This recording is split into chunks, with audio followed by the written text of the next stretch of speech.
Prudential, who've just made a £25 million investment drinking beer at the back. They must be celebrating something.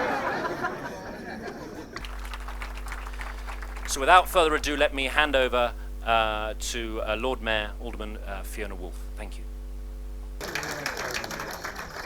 Commissioner, Cabinet Secretary, Governor, Lord Horlick, distinguished guests, ladies and gentlemen. High Commissioner, you know, the nicest thing that anyone can do is to invite his or her friends to her or his home to share a glass of wine or a beer, and more importantly, to introduce them to other friends and family. My goodness me, you have got a lot of friends. And this is a very large family. And it says a great deal for the relationship with Kenya and the UK. It is long and it is deep. And I know that it is something that has inspired the great successful trade and investment that you have just articulated. But I do feel that new wave, that new energy in the relationship. And I think that is what has attracted, frankly, my largest business delegation yet on all my travels to now, I think, 25 countries since I took up office in November. The reason that we have reinvented the mayoralty, which goes back to 1189, would you believe it, to be modern and relevant, is that the City of London is such a microcosm of financial and professional services from all over the world. I was very proud to read in a Deloitte survey that London has attracted 1.5 million of the top skilled workers of the world. New York only has 1.2 million. There you go. The business delegation that is with me is very representative of the great cluster of services from all over the world that not just work in the UK, but bounce out all over everywhere as if the city is a trampoline, a springboard. And many investors come to do their business in Europe, in the Middle East, and importantly, Africa, out of London. Maybe we're lucky to be located where we are. I have to say I was a little surprised when a significant Brazilian investor said that it was much easier to do his Chinese business in London, because actually the Chinese were all there and you can trade in renminbi, than it was to try and figure out the time difference between Sao Paulo and Beijing. But this is a busy, highly focused business delegation. They've been with me since South Africa, then Uganda, then Tanzania, coming today, looking at the opportunities and wanting to hear from you direct where your priorities are and where we can be helpful to essentially grow the cake together for the prosperity, the jobs, the economic development that we would all like to achieve. The City of London is that sort of place where we like to cluster together. I don't really go to the West End. I mean, it's far too far away, or Canary Wharf, even though they're just sort of a short ride on the Underground. We all use public transport in London, you understand. 92% of us go to work on public transport. That's a message for every mayor of every congested city that I meet. I don't know if you have traffic problems in Nairobi.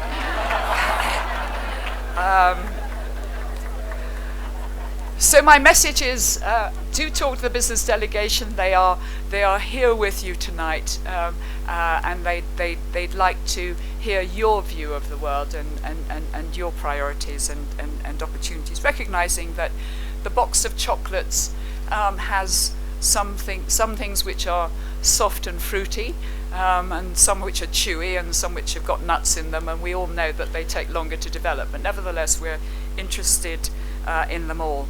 And I'm very proud to be part of the announcement of £100 million of investment that's come about. I'm very proud of Prudential, or the Pru as we famously call her. I think she must be a she as a business. I was in Vietnam when the Pru launched another business. Would you believe it? It was an operation in a cash and carry supermarket. Fantastic way of delivering products and services to busy people while they're on the way home.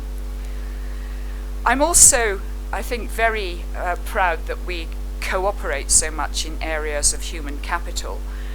I mean, apart from the obvious educational links that we have, one of the UK's leading professional bodies, the Chartered Institute of Securities and Investment Professionals, will tomorrow sign an MOU with the Capital Markets Authority, which will help to build capacity and training in the energy sector.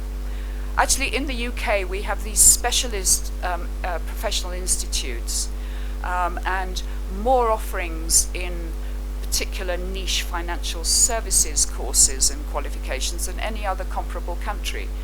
Would you believe it? We have 28 offerings in Islamic finance alone. And Islamic finance is prospering in London and greatly used in the mix for new models of long-term finance for infrastructure. So you might want to look at all the innovation that is going on long-term finance and PPPs in London. I have to say that I was completely wowed this afternoon by the Women in Business event. Not just looking at sort of, the usual stuff that women are famous for doing, but women in public-private partnerships, women in procurement, joint ventures, I mean all the stuff which you think is men's stuff. Well, not a bit of it, and what a buzzy, talented and noisy group of people they were, hands up all over the place. I was very proud to be given, for my very modest contribution to quite a deep debate on public and private procurement, this beautiful necklace. So thank you for that. I feel part of the Kenyan family already. What a way to stretch the hand of friendship out to me straight away. I know that there is a mentoring program that we're participating in for women business leaders, and Barclays are very committed to this. I'm part of a program in London for women entrepreneurs called the Entrepreneur Academy, which not only mentors but actually helps them access financing, which has been always an issue, and one where we're doing lots of work in the city on.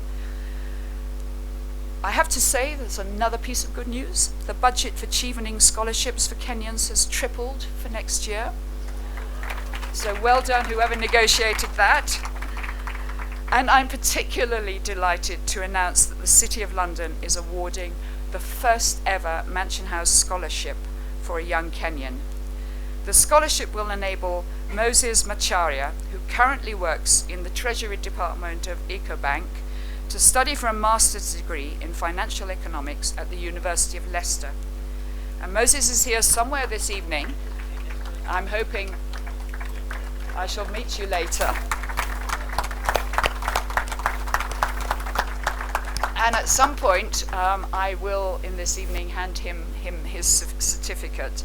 Well done. You become part of a family, and we will never let go of you.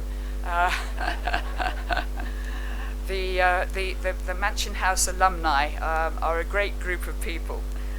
So thank you, High Commissioner, for inviting your family and friends, and what a big family of friends you have to be with us this evening, and in these very special surroundings. Thank you very much.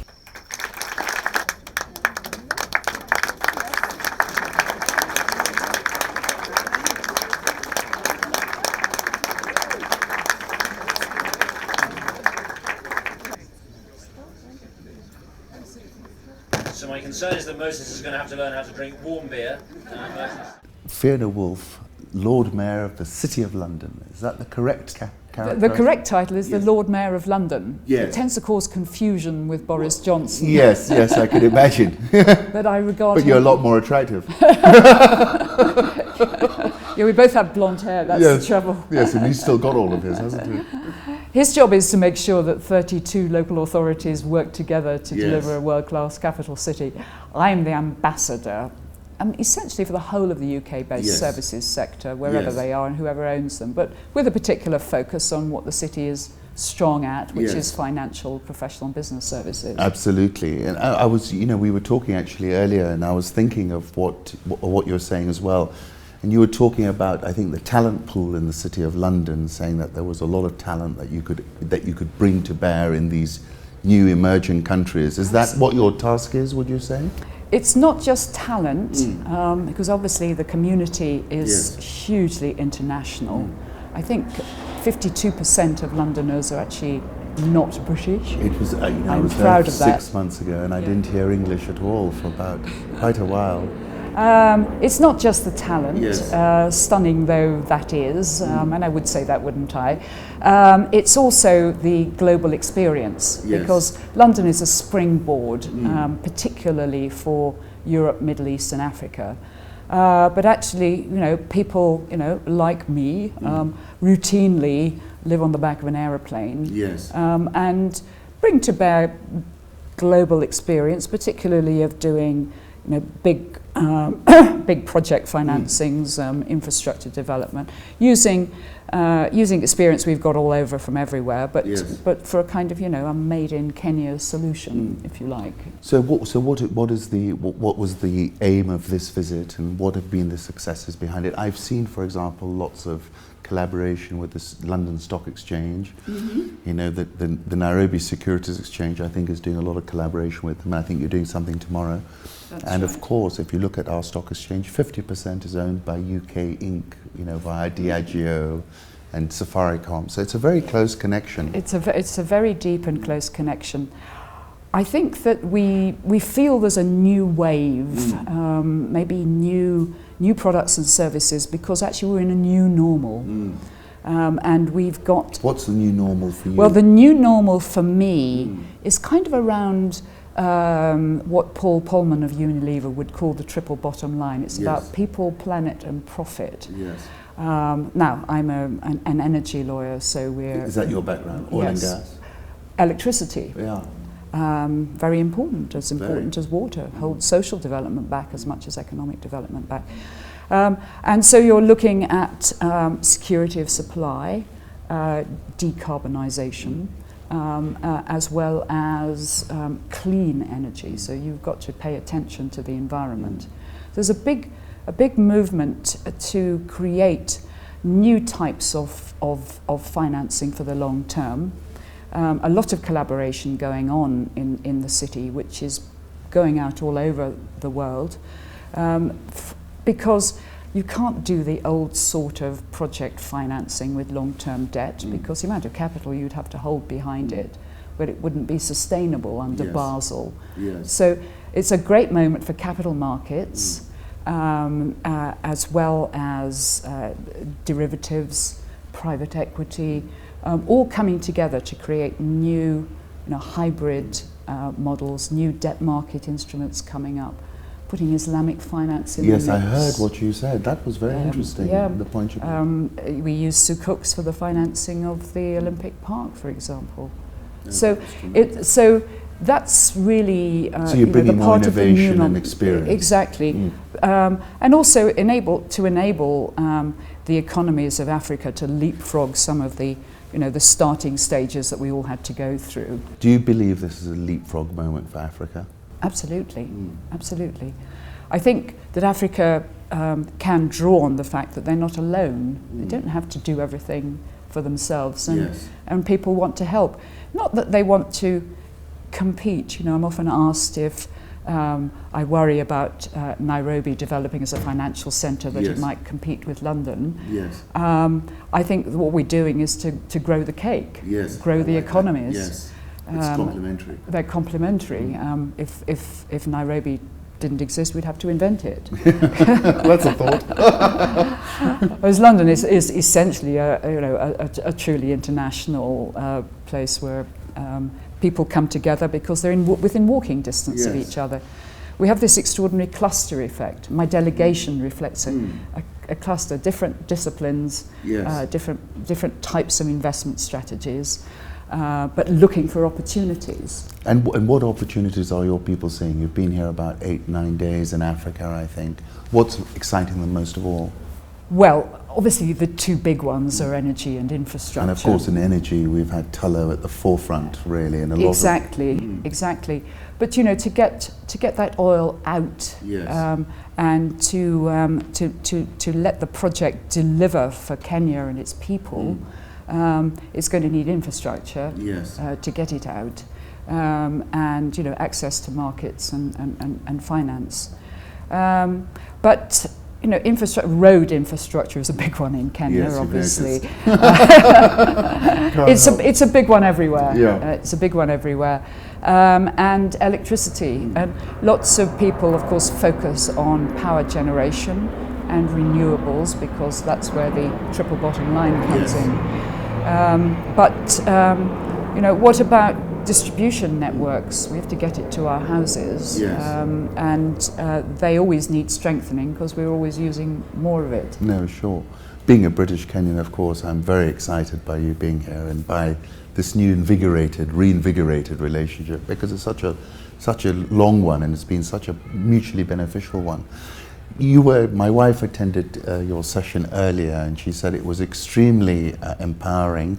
And is that part of your agenda too, women's empowerment? I think you had a forum earlier in the day. Yeah, it was fantastically energizing. For me, yeah, absolutely. They were inspiring young women. I have to say that, yes, Kenya is safe in their hands. Yes.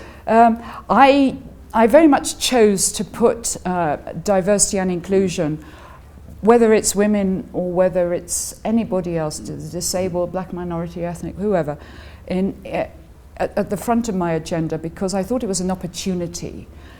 We are actually still struggling to get women and particularly, you know, talented black people, minority ethnic people, and where are the disabled at the top of our organisations?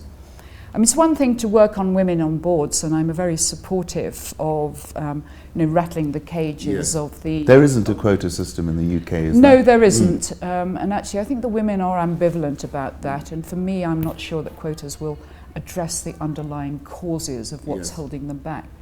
But the statistic that I did have to confront was when you look at how many women there are in top executive positions, like, you know, FDs, chief executives, chief operating officers. What's the percentage that you saw? 7.2%. Is that all? It's not very good in the 21st century. Not at all. And so I've felt that, you know, I've been working on this agenda for years, 30 years or so, and you think that you're on the crest of a wave and it's going to go all the way up the beach and then it sort of slides down.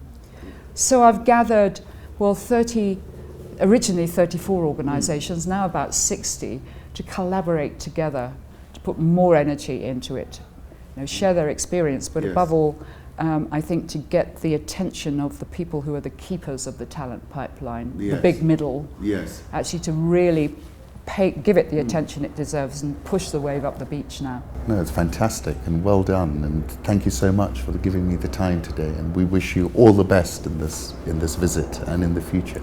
Well, thank you, but I think, you know, Kenya's success will be my success, and I would love to see this new energy. And you know, we've got so many constituencies. I think the High Commissioner mentioned 200,000 Kenyans in the UK.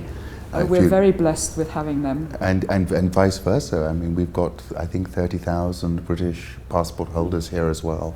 Deep relations, new relations like remittances, which didn't exist before. Yes, that's terrific, yeah. So, yes, but there's no room for complacency and resting on past relationships. You've just, I saw two final things actually. You said $100 million of deals that you've signed on this visit, is that correct? That's right. Prudential That's is right. 25? Yes, Yes. and 4,000 jobs they're creating. Wow. I mean, I just spoke to him before you, and he said, I want to Yes. send out an army of Prudential agents. And I was remembering those old adverts from the man from the Pru. And I just thought, what is everyone going to make of It that? is such an iconic name, isn't Yes. it? Yes. So $100 million, and then beyond that, what would you like to see come out of it? Well, I think I would like to see a serious amount of infrastructure being built and using more modern and innovative Yes. public-private partnership techniques. Because infrastructure will create jobs as well as growth, Yeah. and it's the Job the- creation is a big challenge. Yeah, So many young people. exactly. There isn't a country where it isn't a challenge, but it's a No. particular challenge here. And with that, actually, we have strong educational links, but we're all struggling with a skills shortage at the sort of postgraduate, sort of mid-level in organisations. Yes. And I think that's where, you know, tomorrow's signing of the MOU with the CMA and the Chartered Institute of Securities and Investment, it's a fantastic way of sort of unlocking this talent, Yes. this talent gap. I saw a tweet, and I don't know whether it was from you, but it was today, and saying that I'm lucky. It was something like that that you are lucky and you believe you can put yourself in the right place. Well, no, my motto in life, Yes. and I often give this to women, is get lucky and say yes. That's right. That's what I heard. So I'm very lucky to be in Kenya just at this moment. And we're lucky to have you here today with us. Thank you so much. Thank you Lord Mayor. very much. Thank you. My pleasure. I think you've got one.